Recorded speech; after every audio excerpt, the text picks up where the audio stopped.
Praise God. ದೇವರ ನಮ್ಮನ್ನು ಆಶೀರ್ವದಿಸಲಿ. ಯೇಸು ಕ್ರಿಸ್ತನ ಹೆಸರಲ್ಲಿ ನಿಮಗೆ ಸುಭಾಷ್ಯಗಳು.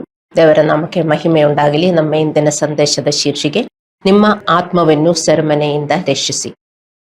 ಪ್ರಸಂಗಿ 3:11 ನಾವು ಓದುತ್ತೇವೆ, ಮನುಷ್ಯರ ಹೃದಯದಲ್ಲಿ ಅನಂತಕಾಲದ ಯೋಜನೆಯನ್ನು ದೇವರು ಇಟ್ಟಿದ್ದಾನೆ, ಆದರೂ ದೇವರು ಆದ್ಯಂತವಾಗಿ ನಡೆಸುತ್ತಿರುವ ಕೆಲಸವನ್ನು ಅವರು ಗ್ರಹಿಸಲಾರದಂತೆ ಮಾಡಿದ್ದಾನೆ. ಅಂದರೆ ನಾವು ಉದ್ದೇಶದ ಪ್ರಜ್ಞೆ ಮತ್ತು ದೇವರೊಂದಿಗಿನ ಸಂಬಂಧದ ಬಯಕೆಯೊಂದಿಗೆ ಸೃಷ್ಟಿಸಲ್ಪಟ್ಟಿದ್ದೇವೆ. ಈ ಶಾಶ್ವತೆಯ ಬಯಕೆ ನಾವು ಸಂಪಾದಿಸುವ ವಿಷಯವಲ್ಲ, ಬದಲಾಗಿ ನಾವು ಹುಟ್ಟಿನಿಂದಲೇ ಪಡೆದದ್ದು. ಆದ್ದರಿಂದ ನಮ್ಮ ಆತ್ಮವು ದೇವರಲ್ಲಿ ತೃಪ್ತವಾದಾಗ ಹೊರತು ಯಾವಾಗಲೂ ಅಪೂರ್ಣತೆ ಮತ್ತು ಅತೃಪ್ತಿಯ ಭಾವನೆ ನಮಗೆ ಇರುತ್ತದೆ. ನಾವು ಲೌಕಿಕ ಯಶಸ್ಸನ್ನು ಸಾಧಿಸಲು ಸಹ ನಾವು ನಮ್ಮ ಆತ್ಮವನ್ನು ದೇವರೊಂದಿಗೆ ತೃಪ್ತಪಡಿಸಲು ವಿಫಲವಾದಾಗ ಮತ್ತು ನಾವು ದೇವರನ್ನು ಆರಾಧಿಸಲು ವಿಫಲವಾದಾಗ ಅದು ನಮ್ಮ ಜೀವನದ ಪ್ರತಿಯೊಂದು ಪ್ರದೇಶದ ಮೇಲೂ ಪರಿಣಾಮ ಬೀರುತ್ತದೆ. ನಾವು ಶೂನ್ಯತೆಯನ್ನು ಅನುಭವಿಸುತ್ತೇವೆ. ಈ ಶೂನ್ಯತೆಯ ಕಾರಣ ನಾವು ಆಂತರಿಕವಾಗಿ ನಮ್ಮ ಆತ್ಮದಲ್ಲಿ ದೇವರ ಉಪಸ್ಥಿತಿಯನ್ನು ಕಳೆದುಕೊಳ್ಳುತ್ತೇವೆ. ಅಂದರೆ ನಮ್ಮ ಆತ್ಮದಲ್ಲಿ ದೇವರ ಸಾನ್ನಿಧ್ಯವನ್ನು ಕಳೆದುಕೊಂಡಾದಾಗಲೆಲ್ಲ ನಾವು ಶೂನ್ಯತೆಯ ಭಾವನೆಯನ್ನು ಅನುಭವಿಸುತ್ತೇವೆ. ನಮ್ಮ ಈ ಶೂನ್ಯತೆಯ ಭಾವನೆಗೆ ಪರಿಹಾರವೇನೆಂದರೆ ನಾವು ದೇವರನ್ನು ಅರ್ಥ ಮಾಡಿಕೊಳ್ಳಬೇಕು, ದೇವರನ್ನು ಆರಾಧಿಸಬೇಕು. ಕೀರ್ತನೆಗಳು 95:6 ಮತ್ತು ಕೀರ್ತನೆಗಳು 99:5. ಆದರೆ ಮೊದಲು ನಾವು ಆರಾಧನೆ ಮತ್ತು ಸ್ತುತಿ ನಡುವಿನ ವ್ಯತ್ಯಾಸವನ್ನು ಅರ್ಥ ಮಾಡಿಕೊಳ್ಳಬೇಕು. ನಾವು ದೇವರನ್ನು ಆರಾಧಿಸಬೇಕು ಮತ್ತು ದೇವರನ್ನು ಸ್ತುತಿಸಬೇಕು. ಸ್ತುತಿ ಮತ್ತು ಆರಾಧನೆಯ ನಡುವಿನ ವ್ಯತ್ಯಾಸವನ್ನು ಇವತ್ತು ನಾವು ಅರ್ಥ ಮಾಡಿಕೊಳ್ಳೋಣ. ನಾವು ಆರಾಧನೆ ಹಾಡುಗಳು ಹಾಡುತ್ತೇವೆ ಮತ್ತು ಕೇಳುತ್ತೇವೆ. ಆರಾಧನೆಯು ಚರ್ಚ್ ಸೇವೆಯ ಒಂದು ಭಾಗವಾಗಿದೆ. ನಾವು ಆರಾಧನೆ ಹಾಡುಗಳನ್ನು ಹಾಡುವುದು ದೇವರನ್ನು ಆರಾಧಿಸುವುದು ಎಂದು ನಾವು ಭಾವಿಸುತ್ತೇವೆ. ಆದ್ದರಿಂದ ನಮಗೆ ದೇವರನ್ನು ಹೇಗೆ ಆರಾಧಿಸಬೇಕೆಂದು ತಿಳಿದಿಲ್ಲದಿದ್ದಾಗ ನಾವು ದೇವರನ್ನು ಆರಾಧಿಸುತ್ತೇವೆ ಎಂದು ನಾವು ಭಾವಿಸಲು ಸುಲಭ. ದೇವರನ್ನು ಆರಾಧಿಸುವುದು ಮತ್ತು ಸ್ತುತಿಸುವುದು ನಡುವಿನ ವ್ಯತ್ಯಾಸವು ನಮಗೆ ಸ್ಪಷ್ಟವಾಗಿ ಅರ್ಥವಾಗಿರಬೇಕು. ಸ್ತುತಿ ಅಂದರೆ ದೇವರು ಯಾರೆಂಬುದರ ಘೋಷಣೆ ಮತ್ತು ಸ್ವೀಕೃತಿ. ಸ್ತುತಿಯಲ್ಲಿ ನಾವು ದೇವರ ಶ್ರೇಷ್ಠತೆ, ಆತನ ಶಕ್ತಿ, ಆತನ ದಯೆ, ಆತನ ಪ್ರೀತಿ ಇತ್ಯಾದಿಗಳ ಬಗ್ಗೆ ನಾವು ಮಾತನಾಡುತ್ತೇವೆ. ನಮಗೆ ದೇವರನ್ನು ಸ್ತುತಿಸಲು ಸೂಚನೆ ನೀಡಲಾಗಿದೆ. ಕೀರ್ತನೆಗಳು 132:4 ಮತ್ತು ರೋಮಾಪುರದವರೆಗೆ 15:11. ದೇವರು ನಮಗಾಗಿ ಮಾಡಿದ್ದನ್ನೆಲ್ಲ ಸಂತೋಷದಿಂದ ನೆನಪಿಸಿಕೊಳ್ಳುವುದು ಸ್ತುತಿ. ದೇವರು ನಮಗೆ ನಮ್ಮ ಪರವಾಗಿ ಮಾಡಿದ ಕೆಲಸಕ್ಕಾಗಿ ನಾವು ಆತನಿಗೆ ಕೃತಜ್ಞತೆಯನ್ನು ಅರ್ಪಿಸುವಾಗ ಅದು ಕೃತಜ್ಞತೆಯೊಂದಿಗೆ ನಿಕಟವಾಗಿ ಹಣದುಕೊಂಡಿದೆ. ಸ್ತುತಿ ಆರಾಧನೆಯ ಒಂದು ಭಾಗವಾಗಿದೆ, ಆದರೆ ಆರಾಧನೆ ಸ್ತುತಿಯನ್ನು ಮೀರಿದ್ದು. ಏನಾದರೂ ಒಳ್ಳೆಯದು ಸಂಭವಿಸಿದರೆ ಎಲ್ಲರೂ ದೇವರನ್ನು ಸ್ತುತಿಸುತ್ತಾರೆ. ಆದರೆ ದೇವರನ್ನು ಆರಾಧಿಸಲು ನಾವು ನಮ್ಮ ಸ್ವ ಆರಾಧನೆಯನ್ನು ಬಿಡಬೇಕು. ಸ್ವ ಆರಾಧನೆ ಎಂದರೆ ಅತಿಯಾಯ ಸ್ವಯಂ ಭಕ್ತಿ. ಸ್ವಂತ ಜೀವನಕ್ಕೆ ಹೆಚ್ಚಿನ ಸಮಯ ಕಳೆಯುವುದು, ವೈಯಕ್ತಿಕ ಕುಟುಂಬದ ಆಸೆಗಳು ಮತ್ತು ಅಗತ್ಯಗಳ ಮೇಲೆ ಅತಿಯಾಯ ಗಮನ ನೀಡುವುದು, ಆದರೆ ಆಧ್ಯಾತ್ಮಿಕ ಸತ್ಯವನ್ನು ಮತ್ತು ದೇವರ ಸೇವೆಯನ್ನು ನಿರ್ಲಕ್ಷಿಸುವುದು ಅಥವಾ ಕನಿಷ್ಠ ಸಮಯವನ್ನು ದೇವರಿಗೆ ಕೊಡುವುದು. ವಿಶ್ವಾಸಿಗಳಾಗಿರಬಹುದು, ಚರ್ಚಲ್ಲಿ ಬರ್ತಾ ಇರುವವರು, ಮತ್ತೆ ದೇವರ ಸೇವೆಗೆ ಮತ್ತು ದೇವರಿಗೆ ಕನಿಷ್ಠ ಸಮಯ ಕೊಡುವುದು. ಇದು ದೇವರಿಗೆ ಆರಾಧನೆ ಮಾಡುವುದಲ್ಲ. ಮತ್ತು ಅವರು ದೇವರನ್ನು ಸ್ತುತಿಸುತ್ತಾರೆ, ಆರಾಧನೆ ಹಾಡುಗಳನ್ನು ಹಾಡುತ್ತಾರೆ, ಅದರಿಂದ ಅವರು ದೇವರನ್ನು ಆರಾಧಿಸುವುದಲ್ಲ ಎಂದು ನೀವು ಅರ್ಥ ಮಾಡಿಕೋಬೇಕು. ಮತ್ತು ಸ್ವಯಂ ಆರಾಧಕರು ಹೆಮ್ಮೆ, ಅಹಂ ಮತ್ತು ಸ್ವಾತಂತ್ರ್ಯದಿಂದ ನಿರೂಪಿಸಲ್ಪಟ್ಟಿದ್ದಾರೆ. ಅವರು ಇಬ್ರಿಯರಿಗೆ 10:24-25 ಹೇಳುವ ಪ್ರಕಾರ ತಮ್ಮ ಆಧ್ಯಾತ್ಮಿಕ ಬೆಳವಣಿಗೆಗಾಗಿ ಇತರರೊಂದಿಗೆ ಸಹವಾಸ ಮಾಡಲು ಅವರು ಇಷ್ಟಪಡುವುದಿಲ್ಲ. ಅವರು ಇಂಡಿಪೆಂಡೆಂಟ್ ಆಗಿ ಜೀವನ ಮಾಡುವುದಕ್ಕೆ ಇಷ್ಟಪಡುತ್ತಾರೆ. ಅವರು ಸ್ವಾರಾಧಕರು. ಹಲ್ಲೆಲೂಯಾ. ದೇವರನ್ನು ಆರಾಧಿಸಲು ನಾವು ದೇವರ ಮುಂದೆ ನಮ್ಮನ್ನು ತಗ್ಗಿಸಿಕೊಳ್ಳಬೇಕು, ದೇವರಿಗೆ ವಿಧೇಯರಾಗಿ ಬದುಕಬೇಕು. ಅದೇ ದೇವರನ್ನು ಆರಾಧಿಸುವುದು. ರೋಮಾಪುರದವರಿಗೆ 12:1. ದೇವರನ್ನು ಆರಾಧಿಸೋದು ಎಂದರೆ ದೇವರನ್ನು ಸ್ತುತಿಸೋದು ಮಾತ್ರವಲ್ಲ ಎಂದು ನಾವು ಅರ್ಥ ಮಾಡಿಕೊಳ್ಳಬೇಕು. ನಾವು ನಮ್ಮನ್ನು ತಗ್ಗಿಸಿ ದೇವರಿಗೆ ವಿಧೇಯರಾಗಿ ಜೀವನ ಮಾಡುವುದಕ್ಕೆ ನಮ್ಮನ್ನು ತಗ್ಗಿಸೋದು ಅದೇ ದೇವರಿಗೆ ನಾವು ಆರಾಧನೆ ಮಾಡುವುದು. ಯೋಹಾನ 4:23 ಯೇಸುದೇವರು ಹೇಳುತ್ತಾನೆ, ಸತ್ಯಭಾವದಿಂದ ದೇವರನ್ನು ಆರಾಧನೆ ಮಾಡುವವರು ಆತ್ಮೀಯ ರೀತಿಯಲ್ಲಿ ಸತ್ಯಕ್ಕೆ ತಕ್ಕ ಹಾಗೆ ತಂದೆಯನ್ನು ಆರಾಧಿಸುವವರು. ತಂದೆಯು ತನ್ನನ್ನು ಆರಾಧಿಸುವವರು ಇಂದವರೇ ಆಗಿರಬೇಕೆಂದು ಅಪೇಕ್ಷಿಸುತ್ತಾನಲ್ಲವೇ. ಇಬ್ರಿಯರಿಗೆ 13:15 ನಾವು ಓದುತ್ತೇವೆ, ಕರ್ತನ ಮೂಲಕವಾಗಿಯೇ ದೇವರಿಗೆ ಸ್ತೋತ್ರ ಯಜ್ಞವನ್ನು ಇಡಬಿಡದೆ ಸಮರ್ಪಿಸೋಣ. ದೇವರಿಗೆ ನಮ್ಮ ಸ್ತುತಿಗಳು ಹಗಲು ರಾತ್ರಿ ಮತ್ತು ಯಾವಾಗಲೂ ನಾವು ಇಡಬಿಡದೆ ದೇವರಿಗೆ ಕೊಡಬೇಕು. ಸ್ತುತಿ ಅಂದರೆ ದೇವರು ಒಳ್ಳೆಯವನು, ದೇವರಿದ್ದಾರೆ, ದೇವರು ನಮಗೋಸ್ಕರ ಇದ್ದಾರೆ, ನಮಗೋಸ್ಕರ ದೇವರು ಕೆಲಸ ಮಾಡುತ್ತಾರೆ. ದೇವರು ಯಾರು ಎಂದು ನಾವು ಅಂಡರ್ಸ್ಟ್ಯಾಂಡ್ ಮಾಡಿಕೊಂಡು ದೇವರನ್ನು ಸ್ತುತಿಸುವುದು, ಅದಕ್ಕೆ ಸ್ತುತಿ ಎಂದು ಹೇಳುವುದು. ದೇವರನ್ನು ಆರಾಧಿಸುವ 2 ಅವಿಭಾಜ್ಯ ಅಂಗಗಳಾಗಿವೆ, ಸ್ತುತಿ ಮತ್ತು ಕೃತಜ್ಞಗಳು ಯಾವಾಗಲೂ ನೀಡುವುದು. ಕೀರ್ತನೆಗಳು 145:2 ದಾವೀದನು ಹೇಳುತ್ತಾನೆ, ಪ್ರತಿದಿನ ನಿನ್ನನ್ನು ಸ್ತುತಿಸುವೆನು, ಎಂದೆಂದಿಗೂ ನಿನ್ನ ಹೆಸರನ್ನು ಸ್ತುತಿಸುವೆನು. ಯಾವಾಗಲೂ ಸ್ತುತಿಸುವುದು, ಒಳ್ಳೆಯದಾಗಿದ್ದರೂ ಸ್ತುತಿಸುವುದು, ಏನು ಚೆನ್ನಾಗಾಗಲಿಲ್ಲ ಅಂದರೂ ದೇವರನ್ನು ಸ್ತುತಿಸುವುದು. ಯಾರು ಹಾಗೆ ಸ್ತುತಿ ಮಾಡುವವರು? ಆರಾಧನೆ ಮಾಡುವವರು. ಹಲ್ಲೆಲೂಯಾ. ಮತ್ತು 1 ಥೆಸಲೋನಿಯದವರಿಗೆ 5:11 ಬರೆದಿದೆ, ಎಲ್ಲದರಲ್ಲೂ ಕೃತಜ್ಞಾಸ್ತುತಿ ಮಾಡಿರಿ. ಎಲ್ಲದರಲ್ಲೂ. ಆದರೆ ಏನು ಚೆನ್ನಾಗಿ ನಡೀತಾ ಇಲ್ಲದಿದ್ರೂ ನಾವು ದೇವರಿಗೆ ಕೃತಜ್ಞಾಸ್ತುತಿ ಮಾಡಬೇಕು. ದೇವರ ಒಳ್ಳೆಯತನವನ್ನು ಗುರುತಿಸುವುದು ಮತ್ತು ನಾವು ಕಷ್ಟಗಳನ್ನು ಎದುರಿಸಿದಾಗಲೂ ದೇವರಿಗೆ ಕೃತಜ್ಞರಾಗಿರುವುದು ನಾವು ದೇವರನ್ನು ಗೌರವಿಸುವ ವಿಧಾನವಾಗಿದೆ. ಇದು ಖಿನ್ನತೆ, ಭಯ, ಆತಂಕ, ಅನಿಶ್ಚಿತತೆಯ ಭಾವನೆಯನ್ನು ಎದುರಿಸಲು ಸಹಾಯ ಮಾಡುತ್ತದೆ ಮತ್ತು ನಮಗೆ ಹೆಚ್ಚು ಸಂತೋಷ ಮತ್ತು ಶಾಂತಿಯನ್ನು ಅನುಭವಿಸಲು ಅನುವು ಮಾಡಿಕೊಳ್ಳುತ್ತದೆ. ಈಗ ಅರ್ಥವಾಯ್ತಲ್ಲ, ದೇವರಿಗೆ ಯಾಕೆ ಯಾವಾಗಲೂ ಕೃತಜ್ಞತೆ ಹೇಳಬೇಕು? ಯಾಕೆ ದೇವರಂಗ ಹೇಳ್ತಾರೆ, ನನ್ನ ಕಷ್ಟ ದೇವರು ನೋಡುತ್ತಾ ಇಲ್ವಾ? ನಾನೆಷ್ಟು ದುಃಖದಿಂದ ಹೋಗ್ತಾ ಇದ್ದೀನಿ, ಕಷ್ಟದಿಂದ ಹೋಗ್ತಾ ಇದ್ದೀನಿ, ನನಗೆ ಬಿಡುಗಡೆ ಇಲ್ಲವೇ?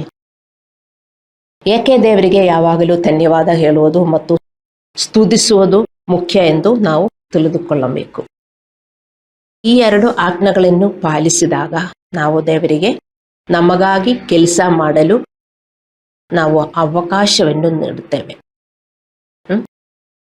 ಏಕೆಂದರೆ ಕೀರ್ತನೆಗಳು 22:3 ಬರೆದಿದೆ, ದೇವರು ಇಸ್ರಾಯೇಲ್ನ ಸ್ತೋತ್ರದಲ್ಲಿ ವಾಸ ಮಾಡುವಾತನು.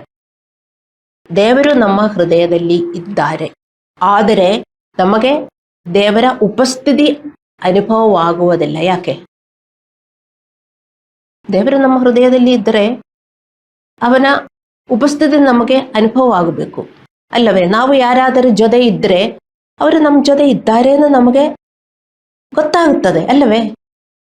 ಇದು ಯಾಕೆ ವಿಶ್ವಾಸಿಗಳಿಗೆ ದೇವರು ನಮ್ಮ ಜೊತೆ ಇದ್ರೂ ನಮಗೆ ಅದು ಅನುಭವವಾಗುವುದಿಲ್ಲ? ಗೊತ್ತಾ ನಿಮಗೆ? ಹಲ್ಲೆಲೂಯಾ. ದೇವರೆಲ್ಲಿ ವಾಸಿಸುವವನು? ಇಸ್ರಾಯೇಲ್ನ ಸ್ತೋತ್ರದಲ್ಲಿ ವಾಸ ಮಾಡುವವನು. ಅಂದರೆ ನಮಗೆ ಯಾವಾಗಲೂ ಸ್ತೋತ್ರ ಸ್ತೋತ್ರ ಸ್ತೋತ್ರ ಅಂತ ಹೇಳಕ್ಕಾಗಲ್ಲ. ನೀವು ಅರ್ಥ ಮಾಡಿಕೊಳ್ಳಿ. ನಿಜವಾದ ಸ್ತುತಿ ಮತ್ತು ಕೃತಜ್ಞ ಸಮರ್ಪಣೆ ದೇವರ ಸಕ್ರಿಯ ಸಾನ್ನಿಧ್ಯವನ್ನು ಆಹ್ವಾನಿಸುವಂತೆ ಮಾಡುತ್ತದೆ. ಈ ವಾಕ್ಯ ನಮಗೆ ಸೂಚಿಸುತ್ತದೆ. ದೇವರಿಗೆ ಯಾವಾಗಲೂ ಸ್ತುತಿ ಮತ್ತು ಧನ್ಯವಾದಗಳನ್ನು ಹೇಳುವುದರ ಇನ್ನೊಂದು ಉದ್ದೇಶ, ಅದು ವೈರಿ ಮತ್ತು ನಮಗೆ ಸೇಡು ತೀರಿಸಿಕೊಳ್ಳುವವರನ್ನು ಮೌನಗೊಳಿಸುತ್ತದೆ. ಕೀರ್ತನೆಗಳು 8:2. ಮತ್ತು ನಮ್ಮ ಭಯ, ಆತಂಕ, ಚಿಂತೆ ಇತ್ಯಾದಿ ನಕಾರಾತ್ಮಕ ಭಾವನೆಗಳು ಶಾಂತವಾಗುತ್ತದೆ.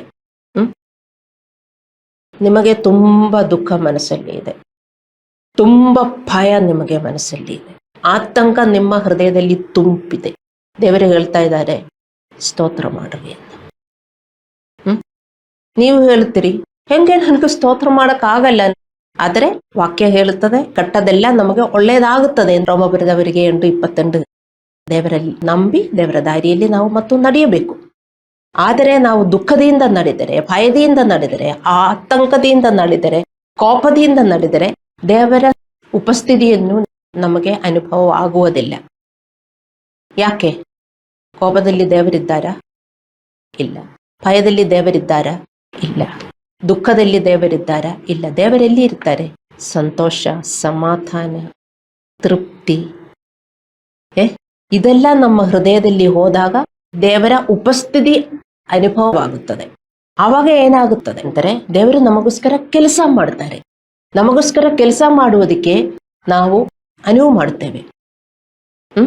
ಇಲ್ಲದಿದ್ದರೆ ನಾವು ಈ ನಕಾರಾತ್ಮಕ ಭಾವನೆಗಳಲ್ಲಿ ಇದ್ದರೆ ದೇವರು ನಮಗೋಸ್ಕರ ಕೆಲಸ ಮಾಡುವುದಕ್ಕೆ ನಾವು ಬಿಡುವುದಿಲ್ಲ. ದೇವರಿದ್ದಾರೆ, ಆದರೂ ನಾವು ದೇವರ ದಾರಿ ಅಲ್ಲಾಂದ್ರೆ ದೇವರ ಡೋರು ನಾವು ಕ್ಲೋಸ್ ಮಾಡಿರ್ತೇವೆ.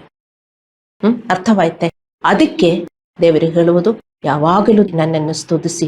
ನೀವು ದುಃಖದಲ್ಲಿ ಇದ್ದಾಗ ನೀವು ಸ್ತೋತ್ರ ಹೇಳ್ರಿ, ಇಮ್ಮಿಡಿಯೇಟ್ಲಿ ನಿಮಗೆ ಶಕ್ತಿ ಬರ್ತದೆ, ಸಂತೋಷ ಬರ್ತದೆ, ನಂಬಿಕೆ ಬರ್ತದೆ ಅಲ್ಲವೇ?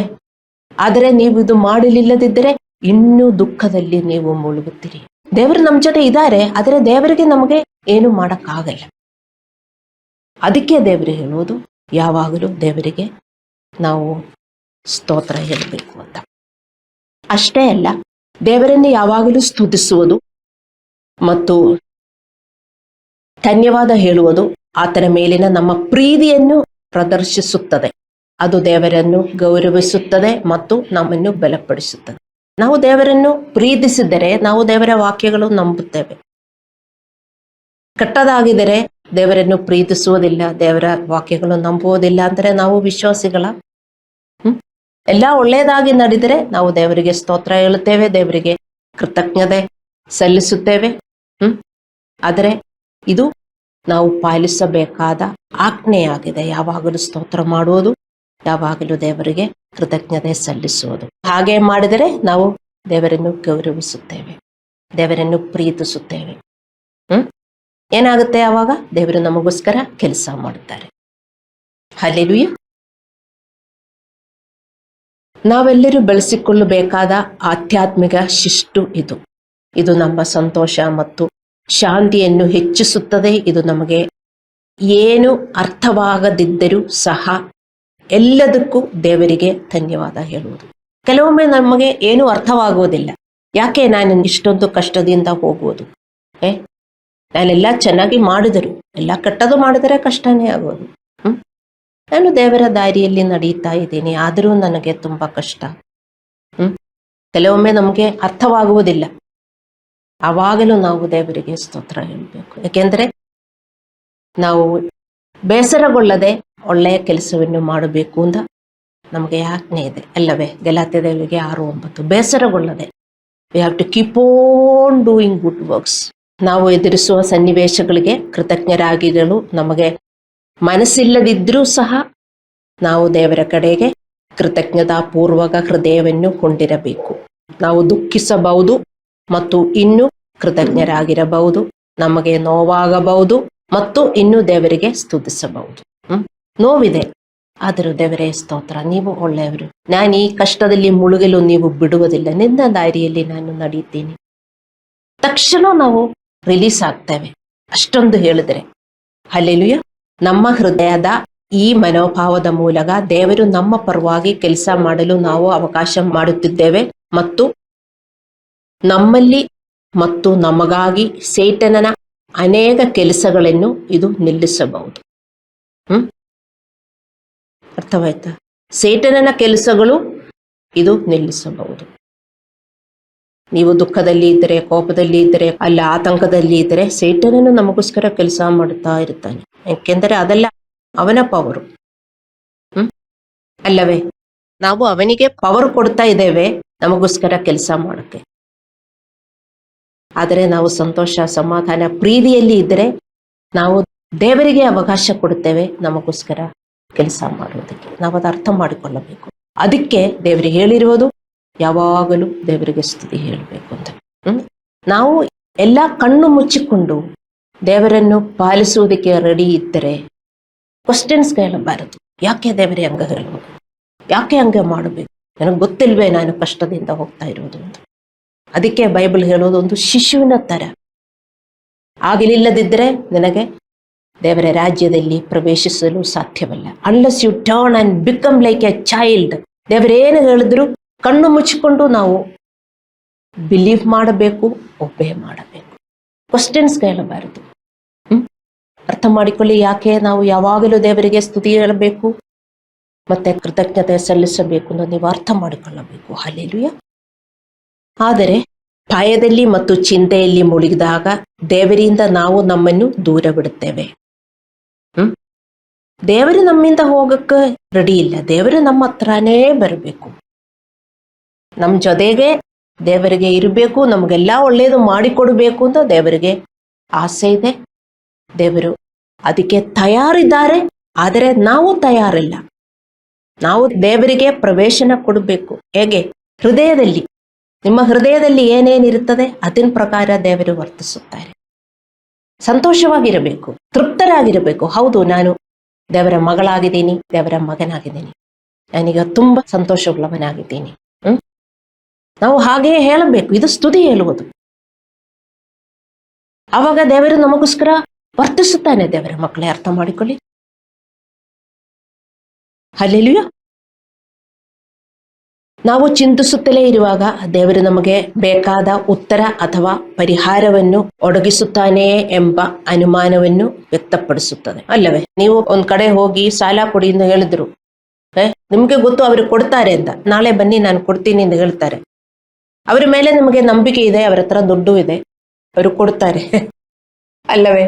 ನೀವು ಸಂತೋಷದಿಂದ ಬಂದು ಮಲಗ್ತೀರಿ, ನಾಳೆ ಬೆಳಗ್ಗೆ 10 ಗಂಟೆಗೆ ಬಂದೆ ನಾನು ಕೊಡ್ತೀನಿ ಅಂತ. ಅವ್ರ ಮೇಲೆ ನಂಬಿಕೆ ಇದೆ. ಅದಕ್ಕೆ ಅವ್ರ ಮೇಲೆ ನಂಬಿಕೆ ಇಲ್ಲದಿದ್ರೆ ರಾತ್ರಿ ಎಲ್ಲ ನಿದ್ದೆ ಬರ್ತದ? ಇಲ್ಲ. ಅವರು ಕೊಡ್ತಾರೆ ಎಂದು ಹೇಳಿದ್ರು ನಿಮ್ಗೆ ನಿದ್ದೆ ಬರಲ್ಲ. ಯಾಕೆಂದ್ರೆ ನಿಮ್ಗೆ ಗೊತ್ತು ಅವರು ಕೊಡುವುದಿಲ್ಲ ಅಂತ. ಅದೇ ತರ ದೇವರು ಹೇಳಿದ್ರು ನಮಗೆಲ್ಲ ಒಳ್ಳೇದೇ ಆಗುವುದು. ದೇವರ ದಾರಿಯಲ್ಲಿ ನಾವು ನಡೆಯಬೇಕು. ದೇವರು ಹೇಳುವುದನ್ನು ನಾವು ಮಾಡಿಕೊಂಡು ನಡೆಯಬೇಕು. ಕೆಲವೊಂದು ನಮಗೆ ಅರ್ಥವಾಗುವುದಿಲ್ಲ ದೇವರ ದಾರಿಯಲ್ಲಿ ನಡೆದರೂ ಕೂಡ. ಆದರೂ ದೇವರಿಗೆ ದೇವರೇ ಧನ್ಯವಾದ. ಮತ್ತು ನಾವು ಕ್ವಶನ್ಸ್ ಕೇಳಬಾರದು. ನಾನು ನಿನ್ನ ದಾರಿಯಲ್ಲಿ ನಡೀತಾ ಇದ್ದೀನಲ್ಲ, ಯಾಕೆ ಇನ್ನೂ ನನಗೆ ಹಿಂಗೆ ಆಗಿರುವುದು? ಹಂಗೆಲ್ಲ ನಾವು ಕ್ವಶನ್ಸ್ ಕೇಳಬಾರದು. ಏನೋ ತಪ್ಪಾಗಿರಬಹುದು, ನಮಗೆ ಗೊತ್ತಿಲ್ಲ. ಅಲ್ಲಾಂದ್ರೆ ದೇವರಿಗೆ ಏನೋ ಒಂದು ಉದ್ದೇಶ ಇದೆ. ಅದೇ ಅದೊಂದು ಶಿಶುವಿನ ತರ ನಾವು ದೇವರನ್ನು ನಂಬಿ ನಾವು ಒಂದೊಂದಿನ ಜೀವನ ಮಾಡಬೇಕು. ಹಲ್ಲೆಲೂಯಾ. ಸೊ ನಾವು ಚಿಂತೆಗಳು, ಭಯ, ಆತಂಕಗಳು ಹಿಡಿದಿಟ್ಟುಕೊಂಡಾಗ ದೇವರು ನಮ್ಮ ಸಮಸ್ಯೆಯಲ್ಲಿ ಮಧ್ಯ ಪ್ರವೇಶಿಸುವುದನ್ನು ಮತ್ತು ದೇವರು ನಮಗಾಗಿ ಕೆಲಸ ಮಾಡುವುದನ್ನು ನಾವೇ ದೇವರನ್ನು ತಡೆಯುವುದು. ದೇವರು ಮಾಡಕ್ಕೆ ರೆಡಿ ಇದ್ದಾರೆ, ಆದರೆ ನಾವೇ ತಡೆಯುವುದು. ಯಾಕೆ? ನಮ್ಮ ಅಹಂಕಾರ, ಅಲ್ಲವೇ? ಮತ್ತೇನಿದೆ ಇದರಲ್ಲಿ? ನಾವು ದೇವರ ಮುಂದೆ ತಗ್ಗಿಸಿ ದೇವರು ಹೇಳುವುದನ್ನು ನಾವು ಮಾಡಿಕೊಂಡು ಹೋದರೆ ನಮ್ಮ ಜೀವನ ಎಷ್ಟೊಂದು ಒಳ್ಳೆಯದಾಗುತ್ತದೆ. ಆದರೆ ನಾವು ಕ್ವಶನ್ಸ್ ಕೇಳುವುದು, ದೇವರು ಹೇಳುವುದನ್ನು ಮಾಡಕ್ಕಾಗಲ್ಲ, ಮತ್ತೆ ಕೆಟ್ಟದಾಗತ್ತೆ. ಅದಕ್ಕೂ ಕ್ವಶನ್ ಹೇಳಿ ಯಾರು ಕ್ವಶನ್ಸ್ ಕೇಳುತ್ತಾರೆ? ಅಹಂಕಾರಿಗಳು, ಅಲ್ಲವೇ? ವಿನಮ್ರತೆ ಇರುವವರು ಇವರು ಕ್ವಶನ್ಸ್ ಹೇಳುವುದಿಲ್ಲ. ಹಲ್ಲೆಲೂಯಾ. ಕೀರ್ತನೆಗಳು 142:7 ದಾವೀದನು ಬರೆದಿದೆ, ಸೆರೆಯಿಂದ ನನ್ನನ್ನು ಬಿಡಿಸು, ನಿನ್ನ ನಾಮವನ್ನು ಕೀರ್ತಿಸುವೆನು. ನೀತಿವಂತನು ನಿನ್ನ ಮಹೋಪಕಾರಕ್ಕಾಗಿ ನಿನ್ನನ್ನು ಸುತ್ತಿಕೊಂಡು ಉತ್ಸಾಹಗೊಳ್ಳುವರು. ಕೆಲವೊಮ್ಮೆ ನಾವು ಭಯ, ಚಿಂತೆ ಮತ್ತು ಅನಿಶ್ಚಿತತೆಯಿಂದ ಬಂಧಿತರಾಗುತ್ತೇವೆ. ಈ ಎಲ್ಲ ಚಿಂತೆಗಳು ನಮ್ಮ ಆತ್ಮಗಳನ್ನು ಬಂಧಿಸುವುದನ್ನು ಬಿಟ್ಟು ಬೇರೆ ಏನು ಮಾಡುವುದಿಲ್ಲ. ಕೆಲವೊಮ್ಮೆ ನಾವು ನಮ್ಮ ಆತ್ಮವನ್ನು ಸೆರೆಮನೆಯಲ್ಲಿ ಲಾಕ್ ಮಾಡಿ ಇಡುತ್ತೇವೆ. ದೇವರಲ್ಲಿ ಬರಬಾರದು, ದೇವರಿಗೆ ಎಂಟ್ರಿ ಇಲ್ಲ, ಹಂಗೆ ನಾವು ಮಾಡಿ ಇಡುತ್ತೇವೆ ಕೆಲವೊಮ್ಮೆ, ಅಲ್ಲವೇ? ತುಂಬಾ ದುಃಖದಿಂದ ನಾವು ಹೋಗ್ತಾ ಇರಬಹುದು. ಆದರೂ ನೋಡಿ, ದಾವೀದನು ಯಾವಾಗಲೂ ಸ್ತೋತ್ರ ಮಾಡುವವನು. ಆದರೂ ಅವರು ಹೇಗೆ ಪ್ರಾರ್ಥಿಸಿರುವುದು? ಸೆರೆಯಿಂದ ನನ್ನನ್ನು ಬಿಡಿಸು, ನಿನ್ನ ನಾಮವನ್ನು ಕೀರ್ತಿಸುವವನು. ನೀತಿವಂತರು ನಿನ್ನ ಮಹೋಪಕಾರಕ್ಕಾಗಿ ನಿನ್ನನ್ನು ಸುತ್ತಿಕೊಂಡು ಉತ್ಸಾಹಗೊಳ್ಳುವರು. ಒಮ್ಮೆ ದಾವೀದನು ಕಷ್ಟದಲ್ಲಿ ಇದ್ದಾಗ ದೇವರಿಗೆ ಹೀಗೇನೆಂದು ಮೊರೆಯಿಟ್ಟನು. ಇಲ್ಲಿ ಗಮನಿಸಿ, ದಾವೀದನು ತನ್ನ ಸ್ವಂತ ಲಾಭಕ್ಕಾಗಿ ಬಿಡುಗಡೆಯನ್ನು ಕೇಳಲಿಲ್ಲ. ಅವನು ತನ್ನ ಆತ್ಮವನ್ನು ಕಠಿಣ ಸ್ಥಳದಿಂದ, ಸೆರೆಮನೆಯಿಂದ ರಕ್ಷಿಸುವಂತೆ ದೇವರನ್ನು ಬೇಡಿಕೊಂಡನು. ಆದ್ದರಿಂದ ಅವನು ಅತ್ಯಂತ ಮುಖ್ಯವಾದ ಕೆಲಸವನ್ನು ಮಾಡಲು ಬಯಸಿದನು. ಅದು ಏನು? ನೀತಿವಂತರು ನಿನ್ನ ಮಹೋಪಕಾರಕ್ಕಾಗಿ ನಿನ್ನನ್ನು ಸುತ್ತಿಕೊಂಡು ಉತ್ಸಾಹಗೊಳ್ಳುವರು. ನೀನು ನನ್ನ ಈ ಸೆರೆಮನೆಯಿಂದ ಬಿಡಿಸಬೇಕು, ನನ್ನ ಸಾಕ್ಷಿಯನ್ನು ನೋಡಿ ನೀತಿವಂತರು ನಿನ್ನ ಮಹೋಪಕಾರಕ್ಕಾಗಿ ನನ್ನನ್ನು ಸುತ್ತಿಕೊಂಡು ಉತ್ಸಾಹಗೊಳ್ಳುವರು. ಅಂದರೆ ದಾವೀದನು ದೇವರಿಗೆ ಸಾಕ್ಷಿಯಾಗಿ ಬದುಕಲು ಬಯಸುತ್ತಾನೆ. ಇದರಿಂದ ಜನರು ತಾನು ಜೀವಂತ ದೇವರನ್ನು ತಿಳಿದುಕೊಂಡು ರಕ್ಷಣೆ ಹೊಂದುತ್ತಾರೆ. ಇದೇ ದಾವೀದನು ಬಯಸಿರುವುದು. ಅವನು ತನ್ನ ಸಾಕ್ಷ್ಯದ ಮೂಲಕ ಜನರು ದೇವರ ಬಳಿಗೆ ಬರಬೇಕೆಂದು ಬಯಸಿದ್ದರು. ದೇವರೇ, ಈ ಸೆರೆಮನೆಯಿಂದ ನನ್ನನ್ನು ರಕ್ಷಿಸು. ಆ ಸಾಕ್ಷ್ಯ ನೋಡಿ ನಿನ್ನ ಬಳಿಗೆ ಜನರು ಬರಬೇಕು. ನಮ್ಮ ಗುರಿಯು ಇದಾಗಿರಬೇಕು. ನಮ್ಮ ಸ್ವಂತ ಲಾಭಕ್ಕೋಸ್ಕರ ಅಲ್ಲ. ದೇವರೇ, ನನ್ನ ಸಾಕ್ಷಿ ನೋಡಿ ನಿನ್ನ ಬಳಿಗೆ ಈ ಸತ್ಯ ದೇವರನ್ನು ಆರಾಧಿಸಲು ಜನ ಬರಬೇಕು. ಹಾಗೆ ನೀವು ಪ್ರಾರ್ಥಿಸುತ್ತೀರಾ? ಪ್ರಾರ್ಥಿಸಬೇಕು. ಏಕೆಂದರೆ ನಮ್ಮ ಪರೀಕ್ಷೆಗಳು ನಮ್ಮ ಸಾಕ್ಷಿಗಳಾಗಿ ಇರಬೇಕು. Our test should be our testimony. Test ಅಂದರೆ ನಮ್ಮ ಪರೀಕ್ಷೆಗಳು. ನಮಗೆ ಪರೀಕ್ಷೆಗಳು ಬರುತ್ತದೆ. ಪರೀಕ್ಷೆಗಳು ಅಂದರೆ ಕಷ್ಟಗಳು, ಸನ್ನಿವೇಶಗಳು, ದುಃಖಗಳು, ಪ್ರಾಬ್ಲಮ್ಸು ನಾವೆಲ್ಲರೂ ಹಾದು ಹೋಗಬೇಕಾಗುತ್ತದೆ. ಅದು ನಮ್ಮ ಟೆಸ್ಟಿಮನಿಯಾಗಿ ನೀವು ಮಾರ್ಪಡಿಸಬೇಕು. ಏನೇ ಆಗಲಿ ಇವತ್ತು ನೀವು ನೋಡಿಕೊಳ್ಳಿ, ಏದಿನಲ್ಲಿ ನೀವು ಹಾದು ಹೋಗ್ತಾ ಇದ್ದೀರಿ, ಯಾವ ಸೆರೆಮನೆಯಲ್ಲಿ ನೀವು ನಿಮ್ಮನ್ನು ಬೆಂದಿಸಿದಿರಿ, ಅದು ನಿಮ್ಮ ಟೆಸ್ಟಿಮನಿಯಾಗಿರಬೇಕು. ನಿಮಗೂ ಮಾತ್ರ ಮಾಡೋಕ್ಕಾಗುವುದು. ಇಲ್ಲದಿದ್ದರೆ ಮತ್ತು ನೀವು ಲಾಕ್ ಆಗಿ ಅದು ರಸ್ಟ್ ಆಗಿ ಹಂಗೆ ಇತ್ತು ನಿಮಗೆ ತುಂಬ ಕಷ್ಟ ಉಂಟಾಗುತ್ತದೆ. ಏನು ಮಾಡಬೇಕು? ಅದಕ್ಕೆ ದೇವರನ್ನು ಆರಾಧಿಸಬೇಕು, ದೇವರ ಮುಂದೆ ತಗ್ಗಿಸಬೇಕು, ದೇವರು ಹೇಳುವುದನ್ನು ಮಾಡಬೇಕು. ಹೌದು, ಆದರೆ ತನ್ನ ಕಷ್ಟದ ಸಮಯದಲ್ಲಿ ದಾವೀದನು ಮುಂದುವರಿಯಲು ದೇವರ ಮಾರ್ಗದರ್ಶನವನ್ನು ಕೇಳಿದನು. ಕೀರ್ತನೆಗಳು 142:3 ಇದೇ ವಿಶ್ವಾಸಿಗಳು ಕೇಳಿಕೊಳ್ಳುವುದಿಲ್ಲ. ಅವನು ಕಷ್ಟದಲ್ಲಿ ಹೋದಾಗ ದೇವರೇ ನನಗೆ ನಿನ್ನ ಮಾರ್ಗದರ್ಶನ ತೋರಿಸಿ ನಾನು ಆ ದಾರಿಯಲ್ಲಿ ಹೋಗ್ತೀನಿ ಅಂತ ನಾವು ಕೂಡ ಹಾಗೆ ಪ್ರಾರ್ಥಿಸಬೇಕು. ಅಲ್ಲಾಂದ್ರೆ ನೀವು ಪಾಸ್ಟರ್ ಹತ್ರ ಬಂದು ನೀವು ಗೈಡೆನ್ಸ್ ಕೇಳಿಕೊಳ್ಳಬೇಕು. ನಿಮಗೆ ಅರ್ಥವಾಗುವುದಿಲ್ಲ. ನೀವು ಎಲ್ಲ ಅರ್ಥವಾಗುತ್ತದೆ, ನನಗೂ ಪಾಸ್ಟ್ರು ಬೇಡ, ಸಿಸ್ಟರ್ಸು ಬೇಡ ಅನ್ನೋ ನೀವು ನಿಮ್ಮ ಗರ್ಭಿನಲ್ಲಿ ಇರಬಾರದು. ನಮಗೆಲ್ಲ ಗೊತ್ತಾಗುವುದಿಲ್ಲ. ದೇವರೇ ಗೈಡೆನ್ಸ್ ಕೊಡುವುದು. ಅಲ್ಲಾಂದ್ರೆ ಕೆಲವರಿಗೆ ಗಿಫ್ಟ್ ಇರುತ್ತದೆ, ಅದರಿಂದ ಇನ್ನೂ ಆಳವಾಗಿ ದೇವರು ತೋರಿಸುತ್ತಾರೆ. ನೀವು ಪಾಸ್ಟರ್ ಹತ್ರ ಬರಬೇಕು, ನೀವು ದೇವರ ಹತ್ರ ಕೇಳಿಕೊಳ್ಳಬೇಕು, ದೇವರೇ ನನ್ನನ್ನು ಗೈಡು ಮಾಡಿ ಅಂತ. ಕೀರ್ತನೆಗಳು 119:105 ನಾವು ಓದುತ್ತೇವೆ, ದೇವರ ವಾಕ್ಯವು ನಮ್ಮ ಕಾಲುಗಳಿಗೆ ದೀಪವು, ನಮ್ಮ ದಾರಿಗೆ ಬೆಳಕು ಆಗಿದೆ. ಹಲ್ಲೆಲೂಯಾ. ನಾವು ಕೂಡ ತೀವ್ರ ದುಃಖಗಳಲ್ಲಿ ಇದ್ದಾಗ, ಯಾವುದೇ ಬಿಡುಗಡೆಯನ್ನು ಕಾಣದಿದ್ದಾಗ ದೇವರ ಮಾರ್ಗದರ್ಶನವನ್ನು ಕೇಳಬೇಕು. ದೇವರ ಮಕ್ಕಳೇ, ದೇವರು ಖಂಡಿತ ಕೊಡ್ತಾರೆ ಮತ್ತು ಪಾಲಿಸಬೇಕು. ಅದು ನಿಮ್ಮ ಬ್ರೈನಲ್ಲಿ ಸುಮ್ಮನೆ ನ್ಯೂಸ್ ತರ ಇಡಕ್ಕಲ್ಲ. ಯಾರ್ಯಾರು ಅದು ಪಾಲಿಸುತ್ತಾರೋ ಅವರಿಗೆ ಬಿಡುಗಡೆ ಇರುತ್ತೆ. ಅದು ಪಾಲಿಸಲಿಲ್ಲದಿದ್ದರೆ, let me tell you one strong scripture, you are giving God's word before pigs. ಅಮೂಲ್ಯವಾದದನ್ನು ಹಂದಿಗಳಿಗೆ ಕೊಟ್ಟರೆ ಏನು ಮಾಡ್ತದೆ? ವಚನ ಇಲ್ವಾ? Those who are not obeying the guidance, they are just considering us unimportant. How many guidances God has given you by today? Just think, ನೀವದು ಏನು ಮಾಡ್ತಾ ಇದ್ದೀರಾ? ಹಂದಿಗಳಿಗೆ ಮೂಲ್ಯವಾದದ್ದು ಕೊಡಬಾರದು ಅಂತ ಬೈಬಲಲ್ಲಿ ಇದೆ. ನೀವು ಅದು ಹಂದಿಗಳ ತರ ನೀವು ಇಟ್ಟುಕೊಳ್ಳಬಾರದು. ದೇವರು ಗೈಡೆನ್ಸ್ ಕೊಟ್ರೆ ಅದು ಒಬೆ ಮಾಡಬೇಕು. ನೀವು ಒಬೆ ಮಾಡಿದರೆ ನಿಮಗೆ ಬಿಡುಗಡೆ ಉಂಟಾಗುತ್ತದೆ. ಇಲ್ಲದಿದ್ದರೆ ನೀವು ನಿಮ್ಮನ್ನು ಸೆರೆಮನೆಯಲ್ಲಿ ನೀವು ಲಾಕ್ ಮಾಡಿಕೊಂಡಿರ್ತೀರಿ. ನಿಮ್ಮ ಲಾಕು ಇನ್ನೂ ಸ್ಟ್ರಾಂಗ್ ಆಗುತ್ತದೆ. ನೀವು ಒಳಗಡೆ ಇದ್ದು ಲೋನ್ಲಿ ಆಗಿ ಇರ್ತೀರಿ. ಅರ್ಥ ಮಾಡಿಕೊಳ್ಳಿ ದೇವರ ಮಕ್ಕಳೇ. ಮೊದಲೇ ನಾನು ಹೇಳಿದೆ, ಯಾರಿಂಗೆ ಮಾಡೋದು? ಸೆಲ್ಫ್ ವರ್ಷಿಪ್ಪರ್ಸ್, ಸ್ವ ಆರಾಧಕರು.